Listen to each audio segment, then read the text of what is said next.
Hi guys, அனைவருக்கும் வணக்கம். எல்லோரும் எப்படி இருக்கிறீங்க? நல்லா இருக்கிறீங்களா? இன்றைக்கி நம்ம வீட்டில் வந்து சாப்பாடு தாங்க. சுட சுட சாப்பாடு ரெடி ஆயிடுச்சு.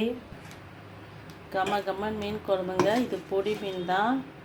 இப்போ வந்து மீன்லாம் சரியாக கிடைக்காது. காஷ்மீரில் வந்து ஸ்டே கூட போகிறாங்க. அதனால் மீன் வரத்தில் கம்மியாயிடுச்சு. ஆனால் ரொம்ப பொடி மீன் தான். சரி, 2 நாளாக வீட்டில் வந்து சரியாக சாப்பாடு செய்யலை. எனக்கு உடம்பு சரியில்லை. சரி, நம்ம எப்படி இருந்தாலும் குழந்தைங்களுக்கு செஞ்சு கொடுக்கணும். பெரியவங்க நம்ம அட்ஜஸ்ட் பண்ணிக்கலாம், குழந்தைங்கள அட்ஜஸ்ட் பண்ண முடியுமா? அதனால் என்னால் முடிஞ்சது ஒரு 100 ரூபாய்க்கு மீன் வாங்கினேன். அதில் கொஞ்சோண்டு குழம்பு வச்சுட்டு கொஞ்சம் வறுத்தேன், அவ்வளோதாங்க. இன்னும் நான் அது கூட சாப்பிடல. கொஞ்சோண்டு டேஸ்ட் எப்படி இதுன்னு ஊற்றி சாப்பிட்டேன். மற்றபடி நான் கையே வைக்கலை. நான் வறுத்த மீன் கூட எதுவுமே சாப்பிடல. 2 நாளாக உடம்பு அவ்வளோ டயர்டு. ஒன்றும் இல்லைங்க, 2 நாள் இந்த கோயிலுக்கு போய்ட்டு வந்து வீடியோ போட்டாங்க. கண் வச்ச மாதிரி ஆகி போச்சுங்க. உடம்பு அடிச்சு போட்ட மாதிரி ஆகிடுச்சு. எழுந்து ஒரு வேலை கூட செய்ய முடியல. அதனால் இன்றைக்கி கொஞ்சம் எழுந்து சும்மா இதெல்லாம் பொடி மீனுங்க. உங்களுக்கு வந்து ஃபோனில் பெருசாக தெரியும், ரொம்ப பொடிஸ் தான். இந்த மீனே 100 ரூபான்ட்டாங்க. என்ன பண்ணுறது?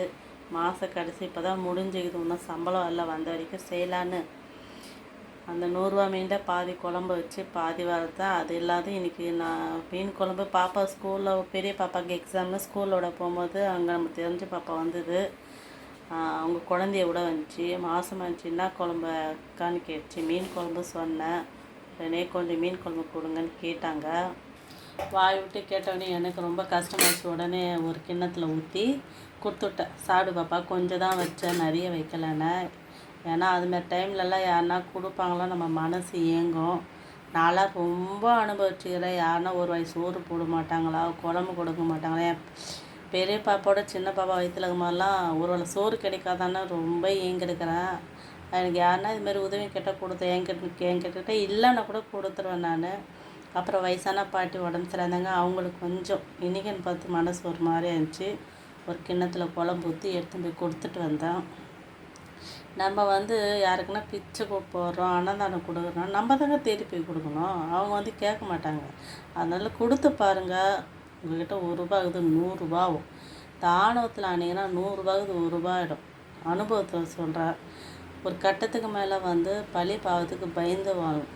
நான்லாம் கஷ்டத்தை நினச்சி வாழ்கிறேன். ஏன்னா நான்லாம் ரொம்ப கஷ்டப்பட்டேன். இப்போ ஒன்றும் டாட்டா பேரில் கிடையாது, இப்போயும் கஷ்டம் தான். ஆனால் நம்ம இருந்ததுக்கு ஒரு படி மேலே ஏறணும்னு தெரியும் பொழுது என்ன பண்ணணும், நம்ம கொஞ்சம் சந்தோஷமாகிடணும். அதுமாரி எப்போவுமே நான் எதனா சாப்பாடு செஞ்சேன்னா யாருக்கிட்ட கொடுக்கலாமான்னு தான் மனசு இயங்கும். எனக்கெல்லாம் வந்து ரவை ஒரு ஸ்பூன் குழம்பு இருந்தால் கூட ஒரு தட்டு சோறு சாப்பிடுவோம். நாங்களாம் அப்படி வளர்ந்து, எங்கள் அம்மாலாம் அப்படி வளர்த்துட்டு எங்களை தட்டு தரியாக ஒருத்தவங்க சாப்பிடுவாங்க பாருங்கள், கடையை பரப்பி சாப்பிடுவாங்க. நாங்களாம் இந்த வேலை நான் சோறு அப்பி போட்டு இடத்த காலி பண்ணி ஓடிக்கினே இருப்போம்.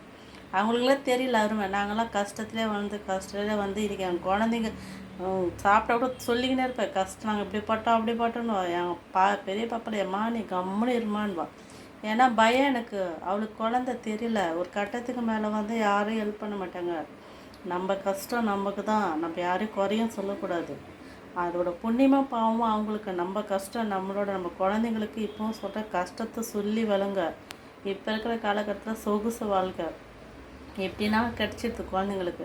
அது பிற்காலத்தை பற்றி யோசிக்க மாட்டாங்க. யோசி நம்மளுக்கு தான் மனசு ரொம்ப பாதிக்கப்படுது. அதனால் வந்து நம்மக்கிட்ட ஒரு 10 ரூபா தான், யாருன்னா 1 ரூபா கொடுங்க. ஒரு கரண்டி சோறு மாரி தான், அது யாருன்னா ஒரு ஜீவனுக்கு கொடுங்க. நம்ம குடும்பம் நல்லாயிருக்கும், நம்ம தலைமுறை நல்லாயிருக்கும். இதை புரியாத நிறைய பேர் குறிப்பிட்ட வட்டத்துக்குள்ளே கொஞ்சம் இதான் வாழ்க்கைன்னு வாழ்கிறாங்க. ஆனால் தெரிய மாட்டுது. சொன்னாலும் புரிஞ்சுக்க மாட்டாங்க. புரிஞ்ச நம்ம குழந்தைங்க சொல்லிக் கொடுப்போம். நாளைக்கு வாழ்க்கை இப்படி தான் இருக்குது, இப்படி தான் வாழணும் சொல்லிக் கொடுக்கணும். வீடியோ பிடிச்சிருந்தா லைக் பண்ணுங்கள். ஓகே, பாய்.